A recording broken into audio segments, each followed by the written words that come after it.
Welcome to The Explainer. You ever feel like your marketing is just a bunch of random shots in the dark? Well, today, that all changes. We are going to build, step by step, a blueprint for a marketing plan that actually grows your business. So if you're ready to turn that chaos into clarity, go ahead and hit that like button and definitely subscribe for more deep dives just like this one. So let's just dive right in with the big, kind of uncomfortable question that keeps so many business owners up at night. Why aren't sales growing? You know, according to the source material we're digging into, the problem usually isn't about effort. Nope, it's a lack of a plan. And this quote from our source just hits the nail on the head. A marketing plan isn't supposed to be some dusty binder that sits on a shelf. It's a tool for creating clarity in the minds of people. It's about getting everybody on the exact same page, rowing in the same direction, with a shared vision of what you want to do. That's how you turn a scattered team into a focused, powerful growth engine. Which brings us perfectly to our first section here, why you need a blueprint. Seriously, let's stop thinking about a marketing plan as homework.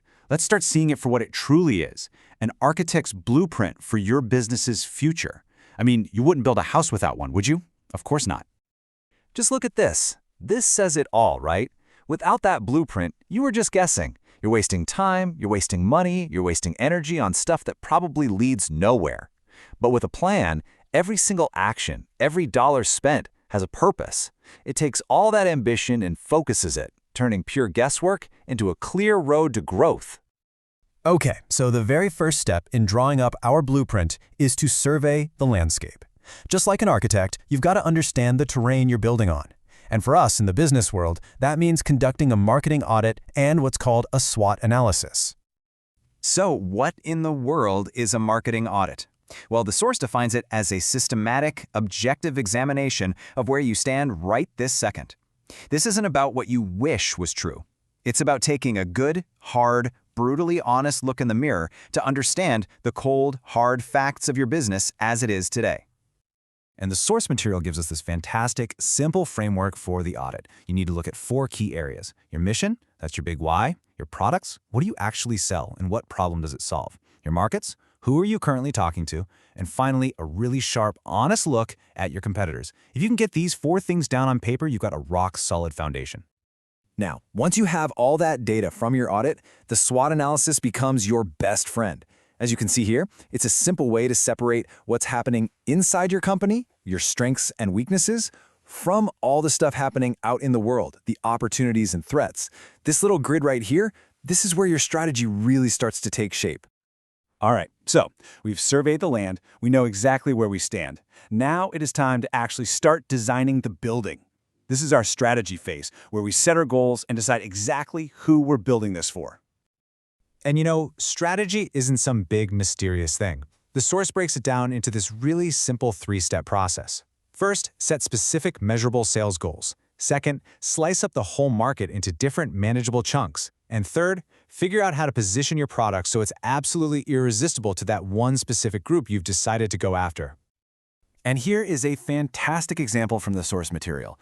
Just notice how specific this goal is. It isn't just, let's sell more. It's increase total sales by 6% in 1 year. Now that is a target you can actually aim for. That's a number your entire team can get behind. Next, they get laser-focused on their target market. In this example from the plan, they're going after wealthy young people in Minsk. Now, you might look at that and think, wow, that's only 7.6%. That's a tiny slice of the pie. But by focusing all their energy on this one specific group, they can tailor their message to be incredibly effective instead of just shouting into the void trying to be everything to everyone. So we have our strategy. We know what we want to do and who we're doing it for. Now it's time to build. This is our action plan, where we figure out the how. If the strategy is the what and the who, the action plan is all the nuts and bolts of actually making it happen. And that action plan is built on the classic 4 Ps of marketing: product, place, price, and promotion. Think of these as the 4 main levers you get to pull. Your product has to be perfect for your target audience. Your place is about showing up where they already are. Your price has to match the value they see in it.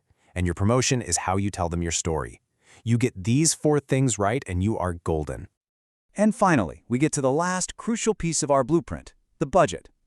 This is like the final inspection, where we make absolutely sure that our grand plans are actually affordable and, maybe more importantly, that they're going to deliver a fantastic return on that investment.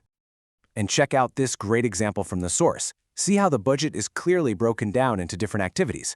This isn't just one lump sum of cash thrown at marketing and hoping for the best. It's a detailed plan for how every single dollar, or in this case, ruble, is going to be spent strategically to hit that 6% growth goal. And here is a really powerful, really important takeaway. The total marketing budget in this example comes out to just 1.6% of their projected sales.